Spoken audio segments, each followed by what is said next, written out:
welcome back to the Black On Podcast, where we're breaking down the 2022 Houston Texans schedule. And right now we're in the last stretch of the season, the last 5 weeks. And guess where we're at? The Texas showdown of Dallas Cowboys and Houston Texans in Dallas. What are you guys' predictions for this game? Well, I don't really know. But I'm gonna start this off because I started fucking talking about it. And looking at their team, I don't see where they got better. Can someone tell me where the fuck they got better? Mm-hmm. Okay, they're off. They got Tyler Smith. They got a guard. Zeke. What Zeke are we getting? He's slowing down. It seems. Pollard is good. CeeDee Lamb is good. Outside of CeeDee Lamb, I don't see like a really viable, really second option. And I think even with CeeDee Lamb, I mean, it's unproven that he is a true number one. He's some guy that we know can feast off of play action for sure, though, just because of how physical he is. On defense, I haven't really thought highly of their defense for a long time. I like Dexter Lawrence. They just lost Gregory, who I didn't, I don't really. It is what it is. They have Micah Parsons, who is like a hybrid defender. I mean, is he an off-ball linebacker? Is he an edge? I guess we're going to wait and see. What the hell's going on with Van Der Esch's neck? I don't know. Secondary, you got Diggs, who gives up a lot of yards, plays very aggressively, gives up a lot of yards. Secondary, just kind of questionable. I mean, this is a team that, I think this is a tough game out of respect for, NFL team with talent. But I mean, I think there's a clear way of victory on this team. And I mean, I don't see them as being a physical defense. Do y'all see them being as a physical defense? They're going to be tough, but not. Yeah. I don't think they're to the point where it's like, we can't mess with them. But go ahead, Bab, and then I'll end it out. I think it'll be a weaker Dallas team this year, but I went ahead and put this as a loss. Mm-hmm. Yeah, for me, the Houston Texans have never won in Dallas. As long as they've been a franchise, every win that we've had against Dallas has been in Houston. The way the season is going, I see us pulling this one out. I like it. I see us pulling this Dallas game out. I mean, we lost what we wanted to win, but I mean, overall, we win the state battle. So it's an emotional couple weeks. Yeah. So I think being away from that atmosphere and Deshaun Watson and kind of getting that taste out your mouth, I think they'll come more motivated to play. And I think especially with all the Texas guys that's on the roster, I think that game will be more important to them. Yeah, especially the area guys, than it would be for a lot of people that, who aren't from the state of Texas. So, and they know the importance of this game. So I think the Texans will take that and run with it. Yeah, I just don't see them being scary in any way. Like, I mean, there's things that I think Dak Prescott is good, but I mean, I almost see the Washington team almost being better than them in a lot of ways. And as we're saying with the Eagles, I just don't really see them being. I think this, like how I said, the Eagles was like just a very like styles make fights. That game is just going to be a tough matchup. I see this game being something that is more for us. It's a more winnable game just off of the matchups. So man. Now let's go W. Yeah. All right. So now we go into week 15. 7-6, playing the former Super Bowl champions, Kansas City Chiefs. This is a game that,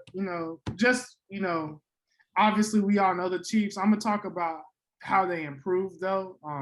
I think defensively, I mean, they got a guy that me and Bab liked a lot, I know, in George Karlaftis, which pushes Chris Jones back to his more natural position, which is defensive tackle, and he shouldn't be moved a lot. Like, you hear a lot of fans talking about how Titus Howard has moved around a lot and how detrimental it is. This is a guy that should never move outside. Should have never been moved outside. This is one of the best interior defensive linemen in the NFL. You know what I mean? So I'm just poking the bear, but like, you know, like this is a guy that's pretty damn good, you know. You know, and then they get one of the most physical linebackers in this draft in Leo Chenal, and God knows how far he fell. You know, added Trent McDuffie, you know, loses you know, Tyrann Mathieu, gains, you know, our guy and Reed.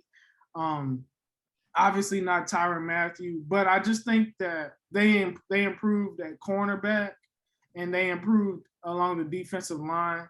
And I think that in general, their defensive line, you know, with Chris Jones and Karlaftis, I think that it'll be way more physical than it was, you know, in previous years. You add Chenal to, you know, I forget the other young linebacker's name. You know, they're really physical and fast. They're big and fast.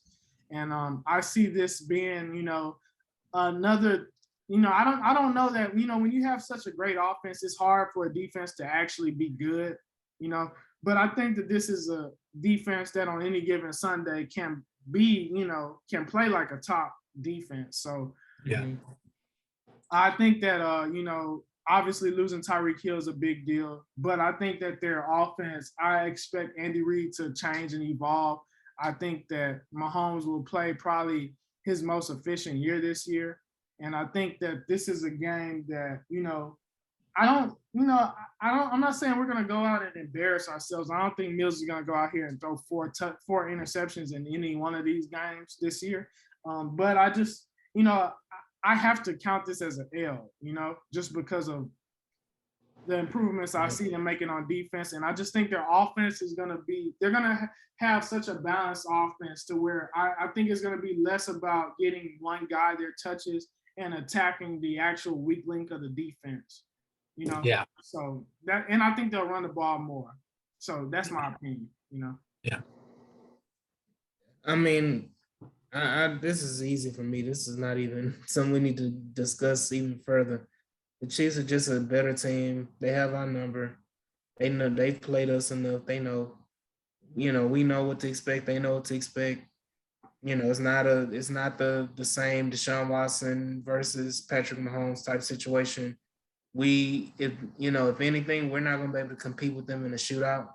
So, you know, they're gonna score the ball. Andy Reid knows how to scheme up, regardless if how much we improved on defense.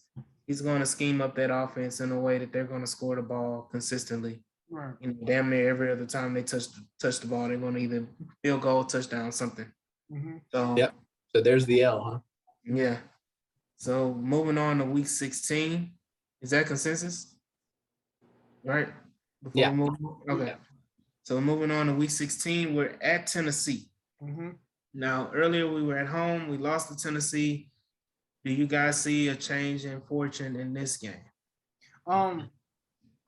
You see us losing both times back to Tennessee? You know, barring injury, if it's the same team, same situation,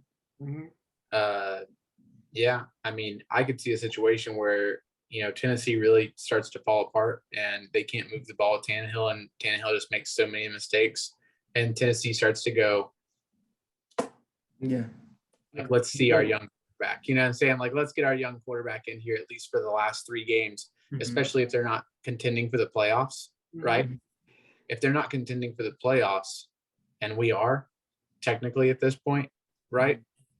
Yeah, it's going to end the same way. But, you know, if it's a young quarterback, we're going to step through their face. You know what I'm saying? But I just don't, you know, same result, you know. So you think this is a loss? Yep. Okay. What you think, AD? Yeah, I think this is a loss. For the first time in a while, we get swept by the Titans. It's at Tennessee, so it's around the time where it can be snow involved, winter conditions, cold. You know, I think they in that condition is, you know, you just got to run the ball. And if they still got, if Derrick Henry's still healthy and you still got, you know, Hilliard and you got Foreman behind him, if they're still able to run the ball with that stable of running backs, I think they'll find a way to win that game in Tennessee. Mhm. Yeah, I mean, you know, another tough game. I said earlier I see us getting swept or splitting. Mhm. I think that you know, by this time of the year, this can be, you know, as I mean, even in our own predictions, we have them going 1-4, you know, over the last 5 weeks. So I think we see a tough stretch of games too, obviously, you know. Mhm. So like I think that you know, it's fair to say a loss again, and I would say it's a loss just based off of the depth. You know, probably at this point in the year. But you know, I at the same time, I don't, you know, you can say the same thing about them, you know, and I think that if we're 7-7, I think that'll be, you know, a game that we both want to win. But you know, just out of consensus, even if I say win, you know, I know I don't have a strong enough case to convince y'all that we win this game, so I'm gonna just take the L, you know. Mhm. Yeah. You know, so 17, we are in at home against Jacksonville. Earlier in this year, we counted that as a win. So do y'all think we sweep Jacksonville this year? Yeah, I think we go ahead and pull it out. I think that, you know, it's the end of the year. Jacksonville is probably going to be winding it down. I feel like we can take advantage of, you know, us being at home.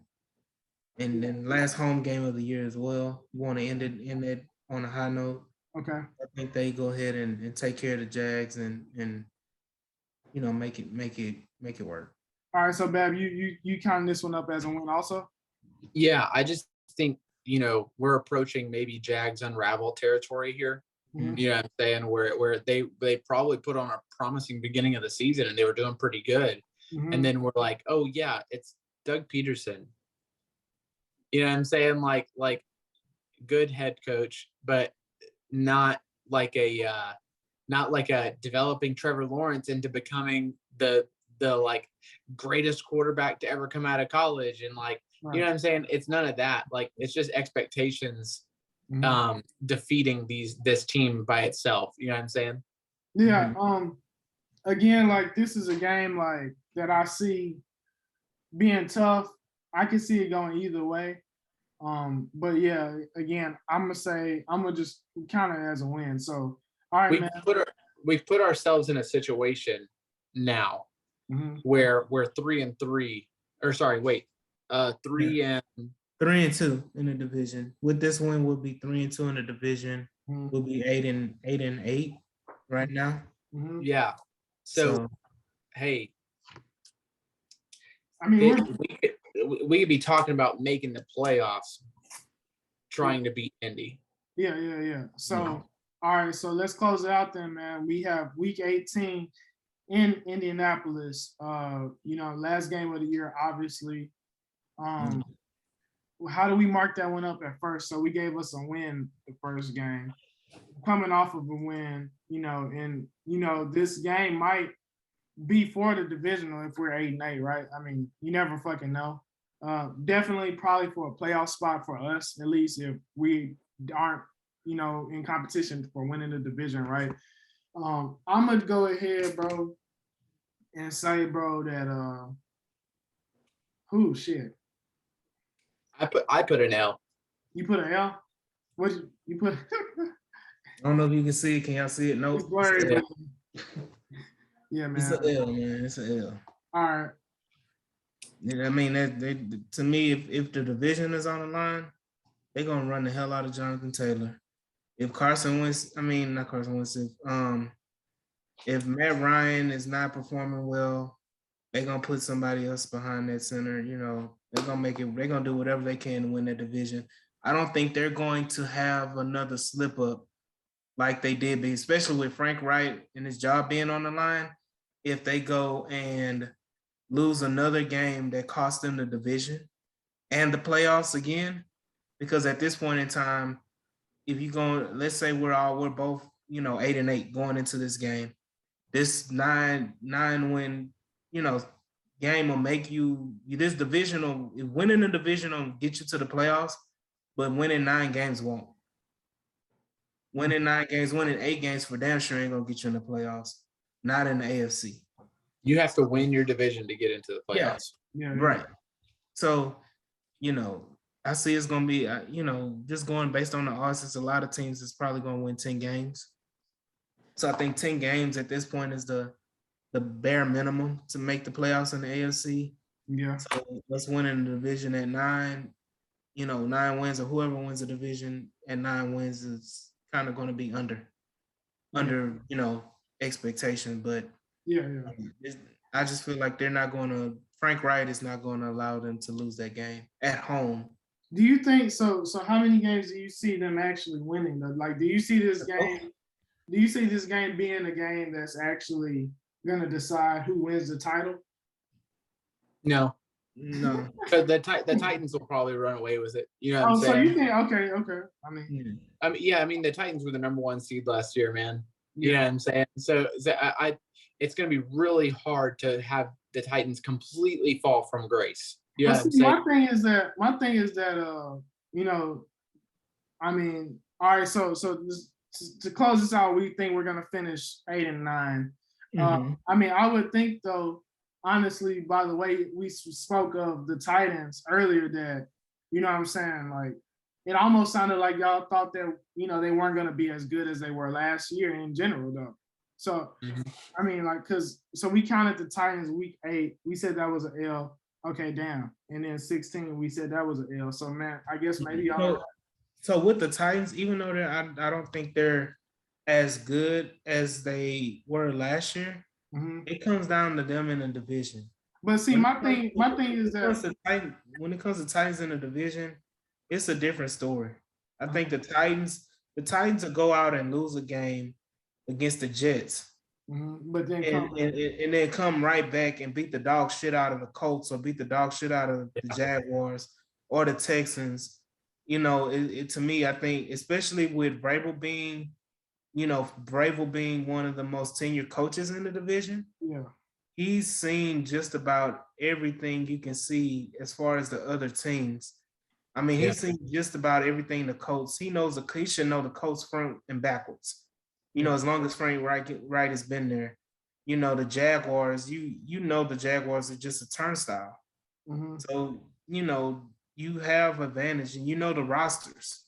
When it comes to division, the rosters. I feel like Mike Vrabel is going to take advantage of that. I think he knows how important the division championship is. I mean, we should look at Bill O'Brien. He comes in that same mode as Bill O'Brien, where, regardless of what we do outside, let's win a division. AFC South Division champions. And we keep moving after that. Yeah. And so I think. Yeah. Okay. I mean, maybe, see, my thing is that maybe I thought that game would be worth more because, like, I just personally, I don't know, man. I mean, I wonder how good the Colts are actually going to be. I think that they might. I think that there was probably like a couple slip-ups from really damn near winning, So who does the Titans play week 18? I don't know. Look it up real quick.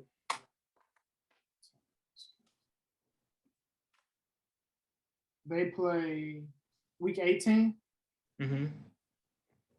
They play the Jaguars.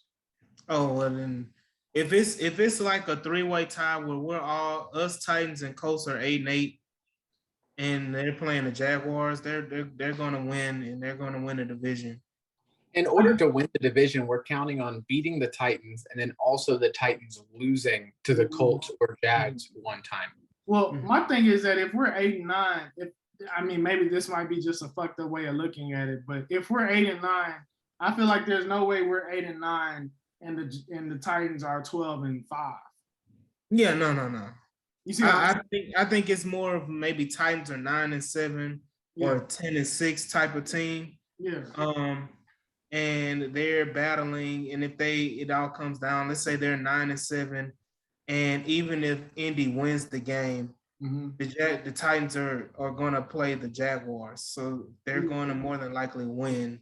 if we're 8-9, then this division is gonna be super tight this year. Oh yeah, and I honestly, if we're 8-9, I see the Jaguars being like, at least 7-10 or 6-11.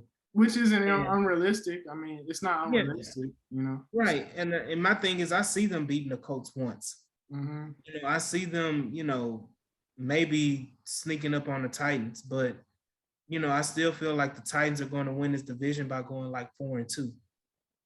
And the rest of the division is like 3-3, 3-4. Yeah. 3-3, 2-4. But my whole thing is that if it's that tight, you really just never know, because maybe someone slips up and just loses a game that they just should not fucking lose, Mm-hmm. But I do think that, it's fair to say, but I just think that there's no way that we go 8-9 and those last two games have no playoff implications for like everyone in our division. Yeah. If we go 8-9, and I'm looking at this like how the NFC South, NFC East is all the time, Right. So like, yeah, I mean, I think, yeah, man. So 8-9, man. Honestly, bro, I feel like that's the most positive. That's really. It's really realistic. It really is. Yeah. I mean, it's the most positive. I think. Now when everyone says that we're being negative, we could just show them this video. Mm-hmm. We have multiple reasons on how we could go 8-9. So I mean, I think, man, think about how big of a jump that is, and I mean, we will have ample opportunity to add, more talent in the draft, and I mean, I think that this will give us building blocks to really, if we go 8-9 this year, I mean, we're talking about possibly winning the division next year, right? I mean, because we're saying in this, I don't know, like nobody said the reason was gonna be Davis Mills for us losing. Mm-hmm. So I guess it's fairly safe to say that we all think Davis Mills has potential to be the guy, right? You know what I mean? So you put it, gives us one more year of evaluation and put more talent around him. And I mean, if he can make another positive, if he could prove that he could be good again, what I'm saying, the year after this, what I mean, that's talk about a great find, in the third round. You know what I mean? So I think that's positive, man. Y'all got any closing remarks, man? No, like I said, 8 wins. That's what's been talked about on Texas Twitter Spaces and Twitter. Mm-hmm. 8 wins, So, let's take this positivity and keep it rolling. All right. Well, all right, y'all. Make sure you like, share, and sub, man, for more Texans news. And thank y'all for coming. Thank AD and Bab. So we're gonna have a lot more stuff coming, man. Peace, y'all.